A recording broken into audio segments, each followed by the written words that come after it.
Secret Santa. दिसंबर का महीना था। मार्लिन न्यूयॉर्क की एक अकाउंटिंग फर्म में काम करती थी और बहुत ही ज्यादा एक्साइटेड थी क्योंकि क्रिसमस आने वाला था, जो कि उसका फेवरेट फेस्टिवल था। पूरा ऑफिस फेरी लाइट से चमक रहा था। लोग क्रिसमस ट्री सजा रहे थे और हर डेस्क पर सीक्रेट सैंटा के गिफ्ट्स थे। मार्लिन की डेस्क पर भी एक छोटा सा ब्लैक बॉक्स रखा था, शानदार ग्लॉसी पेपर और उसके फेवरेट पर्पल रिबन से सजा हुआ। मार्लिन ने बॉक्स खोला। अंदर एक छोटा सा क्रिसमस ट्री डेकोरेशन वाला सैंटा था। वैसे तो छोटे क्रिसमस डेकोरेशन वाले सैंटा मार्लिन को बहुत पसंद थे, क्योंकि वो हमेशा उसे अपने घर पर क्रिसमस ट्री पर लगाती थी। पर वो सैंटा डेकोरेशन नई नहीं थी, पुरानी, गंदी, हर जगह से फटी हुई थी और उस पर काले धब्बे थे। उस सैंटा का एक हाथ टूटा हुआ था, फेस से पेंट हटा हुआ था और आंखों की जगह सिर्फ 2 सफेद डॉट्स बने थे। उस बॉक्स को मार्लिन ने तुरंत डस्टबिन में फेंक दिया, क्योंकि वो बहुत ही क्रीपी था और वो अपना ध्यान भटकाने के लिए ऑफिस वालों के साथ क्रिसमस सेलिब्रेट करने लगी।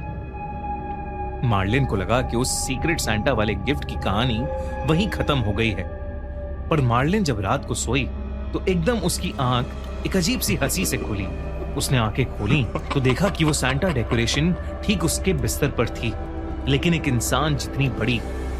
इससे पहले मार्लिन कुछ समझ पाती, उस सैंटा ने अपने हाथों से उसका गला दबाना शुरू कर दिया। उसकी आंखों के सफेद डॉट्स धीरे धीरे बड़े होने लगे और उसमें से कीड़े निकलकर मार्लिन के पूरे शरीर पर चढ़ने लगे। तभी वो सैंटा जोर जोर से हंसने लगा और कहने लगा कि कल दूसरा गिफ्ट जरूर खोलना। और एकदम से मार्लिन की आंख खुल गई। उसने आसपास देखा तो कुछ नहीं था और सुबह हो गई थी। मार्लिन को लगा कि शायद उसने एक बहुत ही बुरा सपना देखा है। उस दिन मार्लिन ऑफिस पहुंची तो डेस्क पर दूसरा गिफ्ट रखा था। मार्लिन ने बॉक्स खोला तो अंदर एक ब्रेसलेट था, ह्यूमन हेयर से ब्रेड किया हुआ, ब्राउन स्ट्रैंड्स, हल्की सी कर्ल्स और एकदम रियल, जिसके बीच एक छोटा सा मेटल का हार्ट था और पीछे स्क्रैच मार्क से एक लाइन लिखी थी, आई एम राइट है, यानी मैं यही हूं। मार्लिन को ये देखते ही उल्टी आ गई। उसके कलीग्स ने उसका मजाक उड़ाया कि किसी ने शायद उस पर प्रैंक कर लिया। मार्लिन ने खुद को संभाला और एक फेक स्माइल देकर अपना काम करने लगी। पर उसको उस ब्राउन हेयर का शेड और वो कर्ल्स डिस्टर्ब कर रहे थे, क्योंकि उसे याद आ रहा था कि उसने उन बालों को कहीं देखा है, जैसे वो किसी के बाल हो जिसे वो जानती थी, पर उसे याद नहीं आ रहा था। उस रात मार्लिन को एक अजीब सा डर सता रहा था। उसने अंदर से अपना दरवाजा बंद किया। तभी उसे फिर से पिछली रात वाली सांता क्लॉज की हंसने की आवाज आई और उसे फिर से ऐसा लगने लगा कि जैसे कोई उसका गला घोट रहा है। उसने आंखें खोली तो फिर से कमरे में कोई नहीं था, पर उसे अपने हाथ पर कुछ खुरदुरा सा महसूस हो रहा था और उसे एहसास हुआ कि उसके हाथ पर वही बाल और दिल वाला ब्रेसलेट था। उसने उसे तुरंत उतार कर काट दिया और डस्टबिन में फेंक दिया। तभी उसे वही सपने वाली सैंटा की हंसी की आवाज आने लगी, पूरे होशो आवाज में, वो भी उसके ड्राइंग रूम से। उसने अपना फोन निकाल के अपने दोस्तों को कॉल करने की कोशिश की, लेकिन उसका फोन ऑन ही नहीं हो रहा था। फिर जैसे ही उसने कमरे की लाइट्स ऑन करी, सारे बल्ब्स फट गए और वो हंसने की आवाज और ज्यादा तेज हो गई। खुद को बचाने के लिए उसने पास में रखी कैंची हाथ में उठाई। जैसे ही वो ड्राइंग रूम में घुसी, खिड़की से आती हुई रोशनी में उसे वही सैंटा दिखा जो पिछली रात उसके सपने में आया था, और वो मार्लिन के क्रिसमस ट्री के आसपास काले गिफ्ट बॉक्सेस रख रहा था। इतना ही नहीं, इस बार वो पहले से भी ज्यादा डरावना था। उसके हाथ में वही बाल वाला ब्रेसलेट था और वो बहुत जोर से हंसते हुए उसकी तरफ आ रहा था और यही बोल रहा था कि तीसरा गिफ्ट तुम्हारा वेट कर रहा है। मार्लिन वहीं डर के मारे बेहोश हो गई। अगली सुबह जब वो उठी तो उसके घर में ना ही किसी के अंदर आने के निशान थे और ना ही क्रिसमस ट्री के नीचे कुछ भी था। उसे लगा कि शायद वो मजाक उसके दिमाग पर हावी हो गया है और वो ऑफिस चली गई। लेकिन वहीं उसकी डेस्क के ड्रॉर में उसका तीसरा गिफ्ट उसका इंतजार कर रहा था। बिना रैपिंग, बिना रिबन, सिर्फ एक पोलोरॉइड फोटो थी जो मार्लिन के बेडरूम की थी। Exactly same curtains, night lamp, same bedsheet, पर एक कोने में एक धुंधली सी परछाई थी जिसने सैंटा क्लॉज जैसी एक टोपी पहनी हुई थी। मार्लिन ने ऑफिस सिक्योरिटी और एचआर को बुलाया, कैमरास चेक करवाए। कोई भी उसके डेस्क के पास नहीं आया था, कोई भी बॉक्सेस रखते हुए नहीं दिखा। लोगों ने इसे ऑफिस का स्ट्रेस बोल दिया, पर मार्लिन को अब वो भयानक सैंटा हर जगह दिखने लगा था और उसकी हंसी हर जगह सुनाई देती थी, चाहे दिन हो या रात। मार्लिन डर के मारे पागल होने लगी थी। उसे जब भी मौका मिलता ऑफिस के सारे स्टाफ के क्यूबिकल्स चेक करती, ऑफिस में स्टोरेज कैबिनेट्स खोलती। उसे पैनिक अटैक्स आने लगे थे और सारे कलीग्स उससे दूर रहने लगे थे। लेकिन वो गिफ्ट्स रुक ही नहीं रहे थे। ऑफिस की जगह घर पर काले डिब्बे। क्रिसमस ईव की रात मार्लिन के दरवाजे पर नॉक हुआ।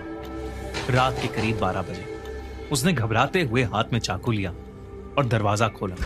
दरवाजे के बाहर एक ब्लैक बॉक्स था जिसके अंदर एक फटा हुआ एनवेलप था। उस पर लिखा था, you broke my heart and I will destroy everything. यानी तुमने मेरा दिल तोड़ा था, अब मैं सब कुछ खत्म कर दूंगा। और उसके नीचे एक नाम था, रेनॉल्ड। रेनॉल्ड मार्लिन का एक कलीग था जो 1 साल पहले सडनली ठीक क्रिसमस के दिनों में रिजाइन करके गायब हो गया था। रेनॉल्ड मार्लिन को बहुत ज्यादा लाइक करता था। जब मार्लिन ने उसके ब्राउन कर्ली बालों के लिए उसे कॉम्प्लीमेंट किया था तो अगले ही दिन उसने उसे सीक्रेट सैंटा की गिफ्ट में एक लव लेटर और मैरिज रिंग देकर प्रपोज किया था, जिसे मार्लिन ने सीधा रिजेक्ट कर दिया था। और फिर उस दिन के बाद से रेनॉल्ड कभी वापस ऑफिस आया ही नहीं। वो नाम पढ़ते ही मार्लिन के हाथ कांपने लगे, उसका शरीर जम गया। वो समझ गई थी कि हर गिफ्ट, हर रैपिंग, वो छोटी सी क्रीपी सैंटा डॉल डेकोरेशन, वो ब्रेसलेट, सब रेनॉल्ड ने ही किया था। पर कैसे? तभी रूम में एक हवा का झोंका आया। उस ठंडी हवा में सड़ते हुए मांस की बदबू आने लगी। मार्लिन ने तभी अपने कान के पास किसी की सांसें महसूस की। वो धीरे से मुड़ा। उसके क्रिसमस ट्री के सामने रेनॉल्ड खड़ा था, उसी क्रीपी सैंटा डेकोरेशन की कॉस्ट्यूम में, और उसके साथ वो सारे गिफ्ट्स और बॉक्सेस थे जिन्हें मार्लिन ने जला दिया था। रेनॉल्ड बहुत ही भयानक लग रहा था, जैसे वो सालों से नहाया ना हो। उसका पूरा शरीर जैसे सड़ चुका था। उसकी बॉडी पर हर जगह मार्लिन लिखा था। वो धीरे धीरे मार्लिन के पास आया, ये कहते हुए कि मार्लिन का आखिरी गिफ्ट अभी बाकी है। मार्लिन बहुत घबरा चुकी थी। उसने पास पड़ा वास उठाया और रेनॉल्ड के सर पर दे मारा, पर वो उसके शरीर के आर पार हो गया। ये देखकर मार्लिन की रूह कांप गई। वो समझ गई थी कि रेनॉल्ड ने उसके प्यार में खुद को मार लिया था और अब वो उसे भी लेने आ गया था। इससे पहले कि मार्लिन कुछ कर पाती, रेनॉल्ड एकदम से उसके करीब आ गया। मार्लिन जोर से चिल्लाई। कुछ देर बाद मार्लिन की भयानक चीखें सुनकर उसके सारे पड़ोसी जमा हो गए और उन्होंने पुलिस की मदद से उसका दरवाजा तोड़ा। जब वो लोग घर में घुसे तो मार्लिन की लाश सोफे पर थी, आंखें पूरी काली और शरीर एकदम ठंडा। उसका कमरा एकदम नॉर्मल था, कहीं भी किसी के जबरदस्ती घुसने के निशान नहीं थे। बस उसके लिविंग रूम के कोने में एक क्रिसमस ट्री था जो पूरी तरह से टूटा हुआ था और उसमें एक छोटी सी पुरानी फटी कुचली सैंटा डेकोरेशन डॉल थी जो मुस्कुरा रही थी।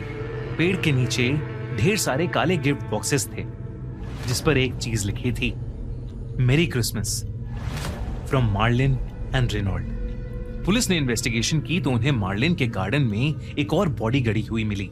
उसे किसी ने करीब 10 से 12 दिन पहले गाड़ा था। शॉकिंग बात ये थी कि वो बॉडी रेनॉल्ड की थी, जिसने शायद खुद को मार्लिन के घर के गार्डन में जिंदा दफना दिया था।